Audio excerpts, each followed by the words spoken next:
ಸಂಚಿಕೆಯ ಸ್ಮರಣೀಯ ಸ್ಕಿಟ್ಗೆ ನಿಮ್ಮೆಲ್ಲರಿಗೂ ಸುಸ್ವಾಗತ. ಭೂಲೋಕದಿಂದ ಚಂದ್ರಲೋಕಕ್ಕೆ ಮೊಟ್ಟ ಮೊದಲದಲ್ಲಿ ಹೋಗಿದ್ದು ಯಾರು? ನೀಲ್ ಆರ್ಮ್ಸ್ಟ್ರಾಂಗ್. ನೀಲ್ ಆರ್ಮ್ಸ್ಟ್ರಾಂಗ್ ಮರಳಿ ಭೂಲೋಕಕ್ಕೆ ಬಂದಾಗ ಅವರನ್ನು ಸುತ್ತು ಪತ್ರಿಕೆಗಾರರು ಅವರನ್ನು ಫುಲ್ ಪ್ರಶ್ನೆ ಕೇಳ್ತಾ ಇದ್ರಂತೆ. ನೀವು ಚಂದ್ರಲೋಕಕ್ಕೆ ಹೋಗಿದ್ರಲ್ಲ, ನಿಮ್ಮ ಅನುಭವ ಹೇಗಿತ್ತು ನೀವು ಫಸ್ಟ್ ಹೋಗಿದ್ದವರು, ನಿಮ್ಮ ಅನುಭವ ಹೇಗಿತ್ತು ಅಂತ ಅವ್ರು ಕೇಳಿದಾಗ, ಮನುಷ್ಯನಾದ ನಾನು ಚಂದ್ರಲೋಕಕ್ಕೆ ಹೋಗಿದ್ದೇನು ಮಹಾ ವಿಷಯ ಅಲ್ಲ, ಆದರೆ ಭೂಪರ ಲೋಕವನ್ನು ಸೃಷ್ಟಿ ಮಾಡಿದ ಪ್ರಭು ಯೇಸು ನಮ್ಮ ಮಧ್ಯದಲ್ಲಿ ಮಗುವಾಗಿ ಜನಿಸಿ ಬಂದಿದ್ದು ಅದು ಶ್ರೇಷ್ಠವಾದ ಮಹಾ ವಿಷಯ. ಆದ್ದರಿಂದ ಬನ್ನಿ ಇವಾಗ ಕ್ರಿಸ್ತ ಜಯಂತಿಯ ಸ್ಮರಣೀಯ ಸ್ಕಿಟ್ ಅನ್ನು ನಾವೆಲ್ಲರೂ ವೀಕ್ಷಿಸೋಣ.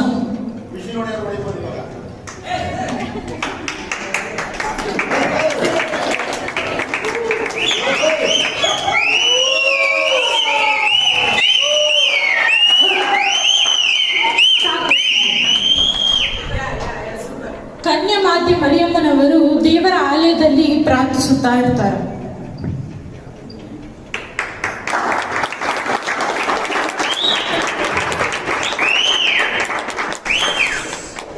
ಆಗ ಗ್ಯಾಬ್ರಿಯಲ್ ದೇವದೂತನು ಪ್ರತ್ಯಕ್ಷನಾಗುತ್ತಾರೆ.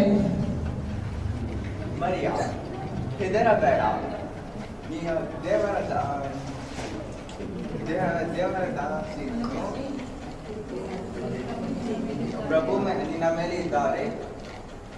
ನಿನ್ನ ಮೇಲೆ ಇದ್ದಾರೆ, ದೇವರು ನಿನ್ನನ್ನು ಆಶೀರ್ವದಿಸಿದ್ದಾರೆ.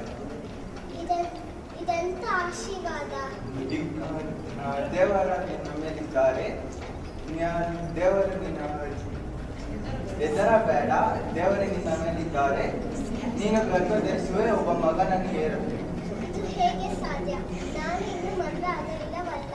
ನಿನ್ನ ಮೇಲೆ ಪವಿತ್ರಾತ್ಮರು ಬರುವರು, ಆದ್ದರಿಂದ ಹುಟ್ಟುವ ಪವಿತ್ರ ಶಿಶು ದೇವರ ಮಗನಾಗುವನು. ಇಗೋ, ನಾನು ದೇವರ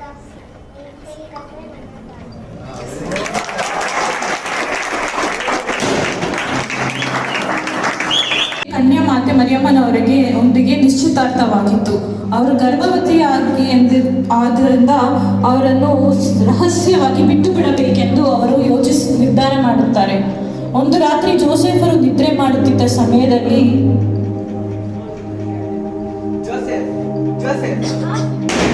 ದೇವದೂತನು ನೀನು ಮರಿಯಳನ್ನು ನಿನ್ನ ಹೆಂಡತಿಯಾಗಿ ಸ್ವೀಕರಿಸು, ಆಕೆಯು ಗರ್ಭಧರಿಸಿರುವುದು ಪವಿತ್ರಾತ್ಮರಿಂದಲೇ, ಆದ್ದರಿಂದ ನೀನು ಆ ಮಗುವಿಗೆ ಯೇಸು ಎಂದು ಹೆಸರಿಡಬೇಕು.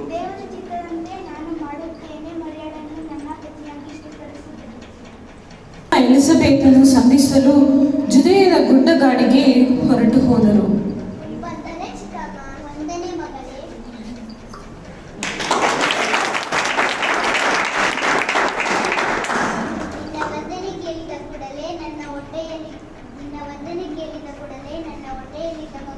ಸಂತೋಷದಿಂದ ಕುಣಿದಾಡುತ್ತಿದೆ.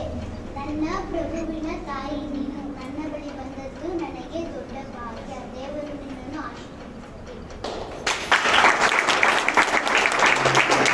ಜೋಸೆಫರು ಮರಿಯಳನ್ನು ಕರೆದು ಬೆತ್ಲೆಹೇಮಿಗೆ ಹೋಗುತ್ತಾರೆ. ಅಲ್ಲಿ ಒಂದೊಂದು ಮನೆಯಲ್ಲೂ ತುಂಬಾ ಗರ್ಭಿಣಿಯಾದ ಮರಿಯಳನ್ನು ಪ್ರಸವ ತುಂಬಿರುತ್ತದೆ.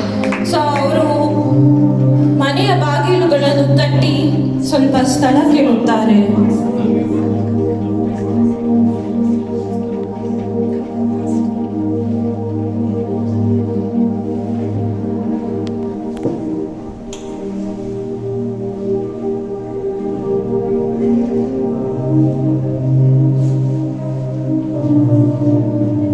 ಜೋಸೆಫರು ಈ ಮನೆಯ ಬಾಗಿಲನ್ನು ತಟ್ಟುತ್ತಾರೆ.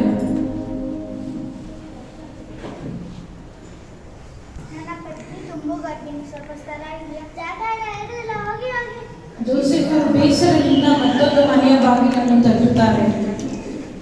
ಟಕ್ ಟಕ್. ನನ್ನ ಪತ್ನಿ ತುಂಬು ಗರ್ಭಿಣಿ, ಸ್ವಲ್ಪ ಸ್ಥಳ ಇದೆಯಾ? ಜೋಸೆಫರು ಇನ್ನು ಬೇಸರದಿಂದ ಮತ್ತೊಂದು ಮನೆಗೆ ತೆರಳಿ ಆ ಮನೆಯ ಬಾಗಿಲನ್ನು ತಟ್ಟುತ್ತಾರೆ. ಟಕ್ ಟಕ್. ನನ್ನ ಪತ್ನಿ ತುಂಬು ಗರ್ಭಿಣಿ, ಸ್ವಲ್ಪ ಸ್ಥಳ ಇದೆಯಾ? ಜಾಗ ಎಲ್ಲ ಏನಿಲ್ಲ, ಅಲ್ಲಿ ಒಂದು ದನದ ಕೊಟ್ಟಿಗೆ ಇದೆ, ಅಲ್ಲಿ ಬೇಕಾದರೆ ಹೋಗಿ.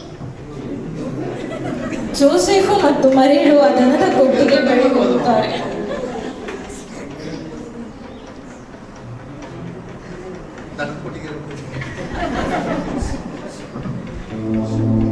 ಅದರಿಂದ ಕುರುಬರು ಕುರಿಗಳನ್ನು ಮೇಯಿಸುತ್ತಾ ಇರ್ತಾರೆ.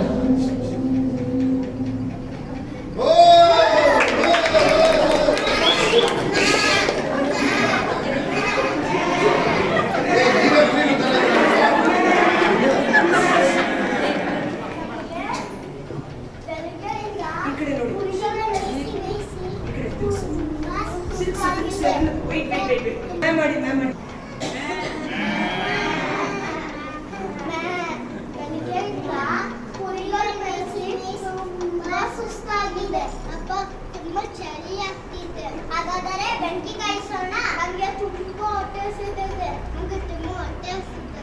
ನನ್ನ ಹತ್ರ ರೊಟ್ಟಿ ಇದೆ, ಕೊಡ್ತೇನೆ ಇಡಿ.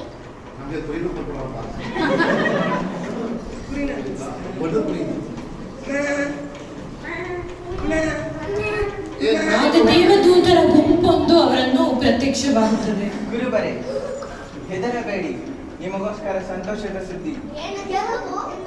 ನಿಮಗೋಸ್ಕರ ಒಂದು ಮಗು, ನಿಮಗೋಸ್ಕರ ರಕ್ಷಕ ಯೇಸು ಕ್ರಿಸ್ತರು ಜನಿಸಿದ್ದಾರೆ. ಒಂದು ಮಗು ಬೆತ್ಲೆಹೇಮಿನ ಗೋದಲಿಯಲ್ಲಿ ಮಲಗಿರುವುದನ್ನು ನೀವು ಕಾಣುವಿರಿ. ಆ ಮಗುವನ್ನು ಬಟ್ಟೆಯಲ್ಲಿ ಸುತ್ತಿರುವುದನ್ನು ನೀವು ಕಾಣುವಿರಿ.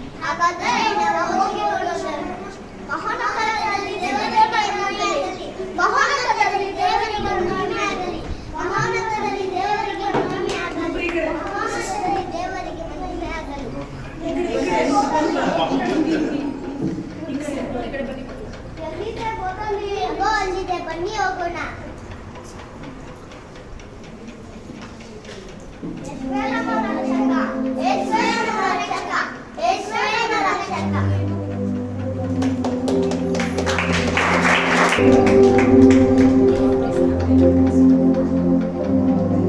ಜ್ಞಾನಿಗಳು ತಮ್ಮೊಳಗೆ ಮಾತನಾಡಿಕೊಳ್ಳುತ್ತಾ ಇದ್ದಾರೆ. ಇಷ್ಟು ವರ್ಷ ನಾವು ಧರ್ಮಶಾಸ್ತ್ರ ಓದಿ ನಮ್ಮ ರಕ್ಷಕ ಬೆತ್ಲೆಹೇಮಲ್ಲಿ ಹುಟ್ಟಿದಂದು ನನಗೂ ತಿಳಿಯಿತು. ಹೌದು, ನೀವು ಹೇಳೋದು ಸರಿ. ಅದನ್ನು ಸೂಚಿಸುವುದಕ್ಕೆ ಒಂದು ವಿಶೇಷ ನಕ್ಷತ್ರ ಇರಬಹುದು.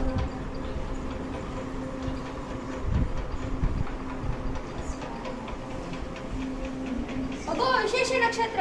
ಹೌದು ಹೌದು, ಅದೇ. ಬನ್ನಿ ನಾವು ಹೋಗಿ ನಮ್ಮ ರಕ್ಷಕನ ಆರಾಧಿಸೋಣ. ಇರು, ಬೇರೆ ಕೈಯಲ್ಲಿ ಹೋಗೋದು ಬೇಡ. ರಾಜನಾದ ರಾಜನ ನೋಡಲು ಶ್ರೇಷ್ಠವಾದ ಕಾಣಿಕೆ